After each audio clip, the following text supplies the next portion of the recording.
Welcome to eco हबी। आज का हमारा टॉपिक है किंग डिमांड कर्व। इससे पहले ये kinked demand curve model Paul Sweezy ने दिया था।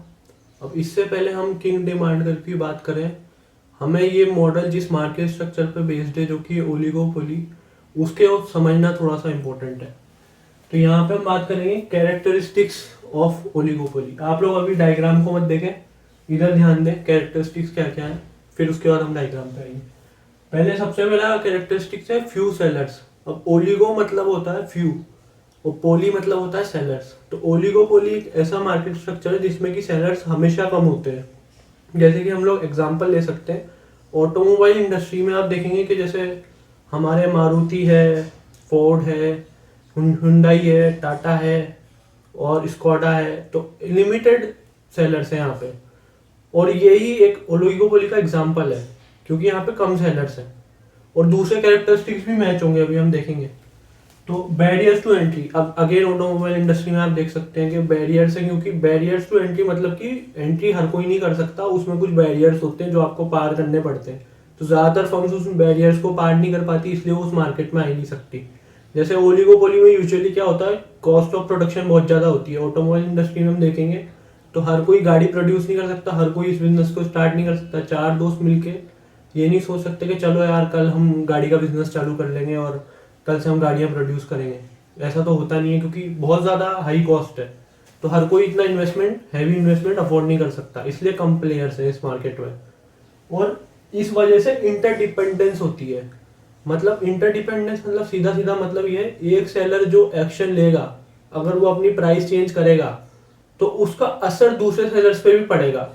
क्योंकि यहाँ पे कम सेलर्स है और मार्केट स्ट्रक्चर में ज्यादा सेलर होते हैं, तो इस वजह से हो सकता है ना भी पड़े उन पे असर। लेकिन यहाँ पे कम सेलर्स है इसलिए दूसरों पे असर 100% पड़ेगा, तो इस वजह से वो लोग भी रिएक्ट करेंगे। तो यहाँ पे इंटरडिपेंडेंस है, सब लोग एक दूसरे पे डिपेंडेंट है और एक सेलर के एक्शन से बाकी सेलर के ऊपर भी असर आता है। प्राइस रिजिडिटी, अब इंटरडिपेंडेंस की वजह से क्या होता है, प्राइस रिजिडिटी रहती है। क्योंकि होता क्या है, जैसे कोई अपनी प्राइस कम करेगा तो उसको सारे लोग फॉलो करेंगे, क्योंकि उनको पता है कि प्राइस कम हो जाएगी तो कंज्यूमर उधर शिफ्ट हो जाएगा। और जब प्राइस बढ़ाएगा तो कोई फॉलो नहीं करेगा, क्योंकि उनको पता है कि हमारा नुकसान है इसमें।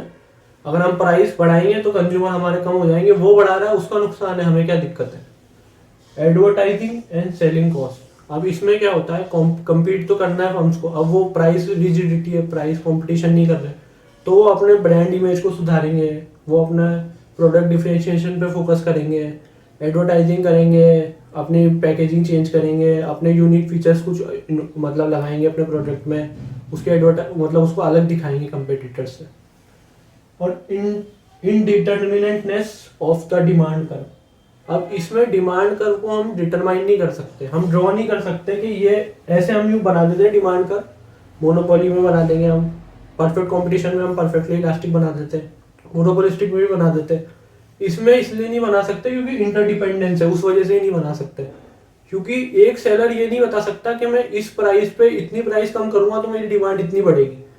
क्यों नहीं बता सकता, क्योंकि और सेलर्स भी उस पर रिएक्ट करेंगे, तो उसको एग्जैक्टली पता ही नहीं कि उसकी कितनी बढ़ेगी। तो वो बाकी के रिएक्शंस की वजह से वो शिफ्ट होती रहेगी बार बार, और हम एक डिटर्मिनेट डिमांड कर नहीं बना सकते कि इस प्राइस पे इतनी क्वांटिटी, वो दिक्कत है। तो इस वजह से ओलिगोपोली में ये डिमांड कर हम कभी भी उसको स्ट्रेट लाइन ऐसे नहीं बना के बता सकते कि ये डिमांड है, कभी भी नहीं बता सकते। तो अब हम लोग, आपको ये फीचर्स अगर अच्छे समझ में आ गए होंगे आई होप, तो हम आगे के पार्ट पे आते हैं जो कि है डायग्राम। अब डायग्राम में हम यहाँ पे देखेंगे किंग डिमांड कर्व क्या होता है। अब वो देखने से पहले, किंग का मतलब होता है जो मुड़ा हुआ हो, ठीक है, ये चीज याद रखना आप। जैसे कि आप देख सकते हैं ये डिमांड कर्व यहाँ से आके यहाँ पे बेंड हुई है के पॉइंट पे, ठीक है, यह है किंग डिमांड कर्व। अब इसके पीछे क्या कॉन्सेप्ट क्या है, ये क्यों, ये ऐसी डिमांड कर्व क्यों है। अब स्वीजी ने ये क्या बताया कि किंग डिमांड कर्व होती है ओलिगोपोली में और उस वजह से प्राइस रिजिडिटी होती है। बेसिकली वो प्राइस रिजिडिटी को एक्सप्लेन करने के लिए उन्होंने किंग डिमांड कर्व मॉडल दिया और उन्होंने डिमांड कर्व एक बताई कि किंग होती है एक पॉइंट पे, उसके उस पॉइंट वो प्राइस होती है मार्केट की। अब ये प्राइस हमें गिवन है, ये यहाँ पे हम अज्यूम करके चल रहे हैं। अब ये मॉडल में हमें कभी नहीं बताया गया कि प्राइस कैसे आई, बस हमें गिवन है कि ये प्राइस है मार्केट की। अब इस प्राइस पे, ये प्राइस भी, इस पे इतनी क्वांटिटी सप्लाई हो रही है, ठीक है। अब यहाँ पे क्या होता है, मान लेते हैं हम कि जैसे कि कोई सेलर है, कोई ओलिगोपोलिस्ट है, उसने डिसाइड करा कि मैं अपनी प्राइस बढ़ा देता हूँ। अब उसने बढ़ा दी, अब उसने यहाँ पे मान लेते हैं हम P1, अब ये लाइनें स्ट्रेट नहीं है लेकिन आप अज्यूम करना, तो P1 उसने प्राइस बढ़ा दी अपनी। अब इस वजह से क्या होगा कि बाकी जो ओलिगोपोलिस्ट हैं वो क्या अपनी प्राइस बढ़ाएंगे? नहीं, बिल्कुल नहीं बढ़ाएंगे, क्योंकि उनको पता है कि हमारा नुकसान है प्राइस बढ़ाएंगे तो। हम क्यों बढ़ाए प्राइस, हम तो इस प्राइस पे बेचेंगे। अब इसने प्राइस बढ़ा दी तो इस वजह से क्या होगा, इसका ऊपर का जो पोर्शन है वो इलास्टिक है। अब इलास्टिक आपको पता होगा, इलास्टिक मतलब होता है कि जितना प्राइस में चेंज आएगा उससे ज़्यादा चेंज क्वांटिटी डिमांडेड में आ जाएगा। मतलब प्राइस जितनी बढ़ेगी उससे ज़्यादा क्वांटिटी गिर जाएगी, बहुत ज़्यादा, मतलब परसेंटेज चेंज क्वांटिटी में ज़्यादा आएगा। तो यहाँ पे प्राइस सिर्फ इतनी सी बढ़ी है और इस वजह से आप देख सकते हैं क्वांटिटी में इतना सारा चेंज आया है। ठीक है, और प्राइस में कितना सा चेंज है, इतना सा, क्वांटिटी में कितना सारा आया है। तो ये है, तो इस वजह से क्या होता है, अब ये क्यों हो रहा है, क्योंकि इंटरडिपेंडेंस है। अगेन यहाँ पे सारे फीचर्स को ही आप समझेंगे तभी आपको मॉडल समझ में आएगा। तो इंटरडिपेंडेंस है, इस वजह से जो भी ओलिगोपोलिस्ट अपनी प्राइस बढ़ाएगा और लोग उसको फॉलो नहीं करेंगे और कंज्यूमर ज्यादातर शिफ्ट हो जाएंगे दूसरे प्रोडक्ट्स पे, और इस ओलिगोपोलिस्ट के थोड़े चुनिंदा कंज्यूमर बचेंगे और इस वजह से उसका ऊपर का पार्ट इलास्टिक हो जाएगा। ठीक है, तो बेसिकली हम सिंपल वर्ड में गए तो किंग डिमांड कर्व में किंग इसलिए ही होता है क्योंकि अलग अलग इलास्टिसिटी होती है। किंग के ऊपर की अलग इलास्टिसिटी और नीचे की अलग इलास्टिसिटी, उसको हम नीचे का पार्ट समझेंगे जब भी आपको समझ में आएगा। और इस पार्ट में आपको ये देखना है बस कि जैसे हमने प्राइस बढ़ाई वैसे ही और मतलब और लोग प्राइस नहीं बढ़ा रहे और कंज्यूमर शिफ्ट हो रहा है। लेकिन यहाँ पे एक देखने वाली बात यह है इंपॉर्टेंट कि ये यूजुअली अगर हम बात करें तो होता क्या है, जैसे हमने प्राइस बढ़ा दी और अगर प्रोडक्ट होमोजीनियस है तो ये ऐसी डिमांड कर रहे हैं, अब वो जैसी प्राइस इस पॉइंट से बढ़ी वो एकदम से स्ट्रेट हो जाएगी। ठीक है, मतलब परफेक्टली इलास्टिक हो जाएगी वो। उस इस पॉइंट से ऊपर प्राइस बढ़ते से डिमांड जीरो हो जाएगी। लेकिन ये यहाँ पे नहीं हो रहा है क्योंकि यहाँ पे हमने प्रोडक्ट डिफरेंशिएशन को एक्सप्लेन करने की कोशिश करा है। प्रोडक्ट डिफरेंशिएशन है मार्केट में, इसका मतलब एक प्रोडक्ट दूसरे प्रोडक्ट से थोड़ा सा डिफरेंशिएट कर सकते हैं उन दोनों प्रोडक्ट्स में, उसकी एक अपनी यूनिक अपील है। और इस वजह से जो थोड़े से कंज्यूमर्स इसको कंज्यूम कर रहे हैं अभी भी, ये इस वजह से कर रहे हैं क्योंकि इनको इस प्रोडक्ट के लिए इनकी प्रेफरेंस डेवलप हो चुकी है। अब इसका एग्जांपल हम ले सकते हैं, जैसे कोई स्विफ्ट गाड़ी है, स्विफ्ट गाड़ी 5 लाख की आती है, अब उसको 5.5 का कर दिया तो काफ़ी लोग शिफ्ट हो जाएंगे। लेकिन जो लोग स्विफ्ट को प्रीफर करते हैं वो लोग कहेंगे नहीं यार, अब अभी भी हमें स्विफ्ट ही चाहिए, हमें तो स्विफ्ट ही पसंद है। तो इस वजह से, और इसके पीछे दूसरा रीज़न और दिया है। दूसरा रीज़न ये है कि ये भी हो सकता है कि जैसे ही मतलब प्राइस बढ़ेगी वैसे ही जो क्वांटिटी ये फर्म सप्लाई कर पा रही है, ये हम फर्म की देख रहे हैं, तो एक ये फर्म जो सप्लाई कर पा रही है वो और फर्म्स नहीं कर पा रही। इस वजह से भी ये मतलब एकदम से परफेक्टली इलास्टिक नहीं होती, क्योंकि और फर्म्स इतनी क्वांटिटी सप्लाई नहीं कर सकती। तो इस वजह से कंज्यूमर्स सारे शिफ्ट नहीं हो सकते, उनको इधर से ही खरीदना पड़ेगा क्योंकि यहाँ पे इतनी सप्लाई कैपेसिटी है, उनकी नहीं है इतनी कैपेसिटी। तो ये दो रीजन है इस वजह से परफेक्टली इलास्टिक नहीं हो रही। नहीं तो ये परफेक्टली इलास्टिक हो जाती, अगर होमोजीनियस प्रोडक्ट होता तो 100% हो जाती। ठीक है, अब यहाँ पे हम इसके ऊपर का पार्ट आपको समझ में आ गया होगा। अब नीचे के पार्ट में आते हैं, के नीचे का पार्ट ऐसा क्यों है। अब के नीचे हम देखेंगे जो कि किंग का पॉइंट है हमारा, उसके नीचे क्या होगा, जैसे कोई प्राइस कम करेगा है ना, तो उस वजह से क्या होगा, प्राइस कम करेंगे हम तो फिर कंपेटिटर्स भी कम करेंगे। इसका हम एग्जांपल रियल वर्ल्ड में भी देख सकते हैं। जैसे जियो ने डाटा की प्राइसेस एकदम से कम कर दी। अब उसके बाद क्या हुआ, बाकी सबने क्या किया, एयरटेल ने क्या किया, आइडिया ने क्या किया। अभी तो खैर आइडिया और वोडाफोन मिल के वी बन गए, लेकिन उस टाइम पे उन लोगों ने क्या किया, उन लोगों ने भी प्राइसेस अपनी कम कर दी। क्यों कर दी, क्योंकि उनको पता है कि कंज्यूमर सारे जियो में शिफ्ट हो रहे हैं, तो उनको भी अपने ही मतलब मार्केट शेयर प्रोटेक्ट करना है। तो अब प्राइसेस कम कर देंगे तो फिर सारे ओलिगोपोलिस्ट फॉलो करेंगे उसको, वो भी अपनी प्राइसेस कम करेंगे। तो इस वजह से नीचे का पार्ट इनइलास्टिक हो जाएगा। इनइलास्टिक मतलब हम जितना चेंज करेंगे प्राइस में उतना चेंज क्वांटिटी में नहीं आएगा। और क्यों नहीं आएगा, क्योंकि उसके पीछे रीजन यही है कि बाकी लोगों ने भी प्राइसेस लो कर दी, तो इस वजह से कंज्यूमर ज़्यादा मतलब क्वांटिटी किसी की भी नहीं बढ़ेगी इतनी ज़्यादा, क्योंकि सब लोगों ने कम कर दी है। ठीक है, अगर सब लोग कम नहीं करते और सिर्फ हम कम करते तो हमारा बहुत फ़ायदा हो जाता। अगर मान लो ये कर्व इस ऐसी यहाँ पे सामने भी ऐसी होती तो हमारे मौज हो जाती, फिर तो हम अच्छा खासा प्रॉफिट कमा लेते।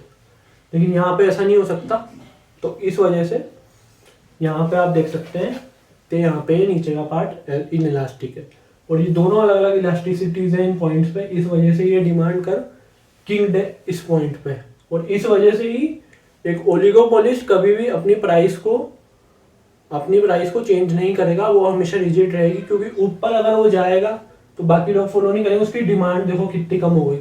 अगर वो नीचे जाएगा तो थोड़ा सा उसका मार्केट शेयर बढ़ेगा। मान लो उसने ये प्राइस रख ली, ठीक है, और उसकी प्राइस उसने इतनी डिक्रीज करी है, क्वांटिटी कितनी बढ़ी, इतनी सी, ठीक है। तो अब इतनी कम ज्यादा प्राइस डिक्रीज करने का उसने इतनी सी क्वांटिटी बढ़ी है, तो इस वजह से उसका आपने अगर इलास्टिसिटी ऑफ डिमांड में आपने पढ़ा होगा टोटल रेवेन्यू मेथड, तो उसका टोटल रेवेन्यू क्या होगा? तो टोटल रेवेन्यू में बताता हूँ आपको, तो टोटल रेवेन्यू होगा डिक्लाइन, ठीक है, क्योंकि इनइलास्टिक होती है जब, तो हम प्राइस कम करते हैं तो टोटल रेवेन्यू डिक्लाइन हो जाता है। अगर आप लोगों ने पढ़ा होगा वो आपको याद होगा। तो बेसिकली सिंपल वर्ड्स में क्या, तो उसको फायदा नहीं होगा इस सिचुएशन में। उसको थोड़ा सा मार्केट शेयर तो मिल रहा है, लेकिन उसके प्रॉफिट्स कम ही हो रहे हैं, फायदा नहीं हो रहा उसको। तो दोनों सिचुएशन में वो प्रॉफिट मैक्सिमाइज नहीं कर पाएगा। तो अगर उसको अपना प्रॉफिट मैक्सिमाइज करना है तो उसको अपनी प्राइस रिजिड रखनी होगी, जो कि ये पॉइंट है। और इस तरीके से यह मॉडल प्राइस रिजिडिटी को एक्सप्लेन करता है। हमने फर्स्ट पार्ट में देखा इस वीडियो के कि किंग डिमांड कर्व मॉडल में प्राइस रिजिड क्यों होती हैं, और किंग डिमांड कर्व के ऊपर प्राइस क्यों नहीं बढ़ाते ओलिगोपोलिस्ट, और नीचे क्यों नहीं करते, और उस सारी रीजनिंग हमने देखी। और उस रीजनिंग को समझने के बाद हम लोग अब देखेंगे कि मार्जिनल रेवेन्यू और मार्जिनल कॉस्ट कर्व कैसे होती है इस मॉडल में, और प्रॉफिट मैक्सिमाइज कैसे हो रहा है उसके पीछे की दूसरा रीज़न भी हम देखेंगे। फर्स्ट रीजन पहले तो मैंने एक्सप्लेन किया ही था कि उसका रेवेन्यू कम हो रहा है, इस वजह से वो प्रॉफिट में उस लेवल पे ही रहेगा। और दूसरा रीजनिंग हम यहाँ पे देख रहे हैं कि यहाँ पे हम देख सकते हैं कि जो हमारी मार्जिनल जो किंग डिमांड कर्व, तो ये पहले जैसा ही है, इसमें तो आप लोगों को मैंने समझाया ही था। ये किंग डिमांड कर्व है हमारा डी, जिसको मैंने नाम दिया है। अब यहाँ पे मार्जिनल रेवेन्यू कर्व आप देखेंगे तो बीच में गैप है। ये मार्जिनल रेवेन्यू कर्व का ऊपर का पार्ट, ये नीचे का पार्ट, अब दोनों के बीच में एक वर्टिकल गैप है। किस पॉइंट पे? जहाँ पे किंग है, जहाँ पे किंग है। अब इसके पीछे रीजन क्या है, ये वर्टिकल गैप क्यों आ रहा है? अब वर्टिकल गैप इसलिए आ रहा है क्योंकि इलास्टिसिटी किंग के ऊपर वाले पॉइंट पे अलग है और किंग के जस्ट नीचे वाले पॉइंट पे इलास्टिसिटी अलग है। तो जब इलास्टिसिटी अलग हो जाएगी तो उस वजह से मार्जिनल रेवेन्यू में गैप आ जाएगा। और जितना ज्यादा गैप इलास्टिसिटी में होगा इन दोनों में, अगर ये और फ्लैट हो जाए और ये और स्टीप हो जाए तो ये गैप बढ़ जाएगा, ये इतना इतना हो जाएगा, बढ़ जाएगा गैप। क्यों बढ़ेगा? क्योंकि होता क्या है कि जब मार्जिनल रेवेन्यू इस पॉइंट पे जो हमें मार्जिनल रेवेन्यू हो रहा था वो ज्यादा है और इस पॉइंट पे जो हो रहा था बहुत कम है, उन दोनों के बीच में गैप आएगा क्योंकि इलास्टिसिटी अलग है, क्योंकि लोग अलग तरीके से रिएक्ट कर रहे हैं उस प्राइस के। अगर डिक्लाइन करेंगे हम प्राइस तो लोग अलग तरीके से रिएक्ट कर रहे हैं, और बढ़ा रहे हैं तो अलग तरीके से रिएक्ट कर रहे हैं। और अगर ये डिमांड कर्व हमारी कंटिन्यूस होती, अगर ये इस पे किंक नहीं होता तो मार्जिनल रेवेन्यू कर्व भी कंटिन्यूस होती, ठीक है। तो ये दोनों कर्व के बीच का आपको रिलेशन समझने का जरूरी है, ठीक है। और उसमें गैप आ रहा है, इसमें किंक है, इस वजह से इसमें गैप है क्योंकि इलास्टिसिटी अलग है। ये रीजनिंग आप याद रखना। अब यहाँ पे और ये चीज भी ध्यान रखना कि जैसे इनकी इलास्टिसिटी शिफ्ट होगी, अगर इलास्टिसिटी के बीच का जो गैप है वो इलास्टिसिटी के बीच का गैप बढ़ेगा, मतलब एक ये ऊपर वाली इलास्टिसिटी और ज्यादा इलास्टिक हो जाएगी और नीचे वाली और ज्यादा इलास्टिक हो जाएगी, तो ये गैप बढ़ जाएगा क्योंकि और ज्यादा असर पड़ जाएगा मार्जिनल रेवेन्यू पर हमारे। और आप लॉजिकली भी सोचेंगे तो मार्जिनल रेवेन्यू जब इलास्टिसिटी चेंज होगी तो हमारा मार्जिनल रेवेन्यू ड्रास्टिकली चेंज होगा ही से, क्योंकि हमने जैसे प्राइस कम करी वैसे इनइलास्टिक है तो हमारा मार्जिनल रेवेन्यू पे काफी बुरा असर पड़ेगा। तो इस वजह से, और ऊपर हमने बढ़ाई तो भी इलास्टिक है तो भी उस पर अलग असर पड़ेगा, तो इस वजह से। अब यहाँ पे हम देखते हैं कि ये मार्जिनल कॉस्ट कर्व यहाँ से मैंने ड्रॉ कर दी, ठीक है। अब जब तक मार्जिनल कॉस्ट कर्व इस वर्टिकल गैप के पोर्शन से जारी है तब तक ये के हमारा यहाँ पे प्रॉफिट मैक्सिमाइज हो रहा है इस पॉइंट पे, ठीक है। जब तक मार्जिनल कॉस्ट कर इस पोर्शन से जा रही है, आपने पढ़ा होगा मार्जिनल कॉस्ट जब मार्जिनल रेवेन्यू के इक्वल होती है तब हमारा प्रॉफिट मैक्सिमाइज होता है। तो तब तक ये आउटपुट जो भी है इसको हम क्यू कह देते हैं, ये Q output profit maximising output है जब तक। अब वो ऐसे भी हो सकती है, ठीक है, MC1 कर देते हैं, नीचे भी हो सकती है। जब तक वो इस वर्टिकल गैप के अंदर है तब तक प्रॉफिट मैक्सिमाइज हो रहा है, और इस वजह से वो प्राइस चेंज नहीं कर रहा क्योंकि यहाँ पे उसका प्रॉफिट मैक्सिमाइज हो रहा है। अब इस वर्टिकल गैप से ऊपर चल जाएगी या नीचे चल जाएगी और यहाँ पे टच हो जाएगी तो फिर अलग हो जाएगा आउटपुट, लेकिन जब तक वो इस वर्टिकल गैप के अंदर है तब तक यही प्रॉफिट मैक्सिमाइजिंग आउटपुट है Q, और ये प्रॉफिट मैक्सिमाइजिंग प्राइस है P। ये थोड़ा सा गलत बन गया, ठीक है, कोई स्ट्रेट लाइन मान लेना आप, ये कुछ स्ट्रेट लाइन है नहीं, ये भी स्ट्रेट है, ये भी स्ट्रेट है, सब स्ट्रेट मान लेना मार्जिनल कॉस्ट को छोड़ के। तो ये है इसका पूरा फंडा, और ये इस वजह से हमने मार्जिनल कॉस्ट और मार्जिनल रेवेन्यू कर्व भी हमने ड्रॉ करके बता दिया कि इस पॉइंट पे प्रॉफिट मैक्सिमाइज हो रहा है। लेकिन उसमें कंडीशन आप याद रखना कि मार्जिनल, क्योंकि वो कंडीशन नहीं बदलेगी, मार्जिनल कॉस्ट जब मार्जिनल रेवेन्यू के इक्वल होता है तो उस आउटपुट पे उस पॉइंट पे हमारा प्रॉफिट मैक्सिमाइज होता है, और वो अगर यहाँ पे हो जाएगा, यहाँ पे इंटरसेक्ट करेगी तो यहाँ पे हो जाएगा, कोई दिक्कत नहीं है। लेकिन वो चेंज करेगा नहीं करेगा वो इस मॉडल में हम नहीं देख रहे। बाकी ये आपको आई होप समझ में आया, और इस वीडियो में इतना ही। Thank you for watching this video.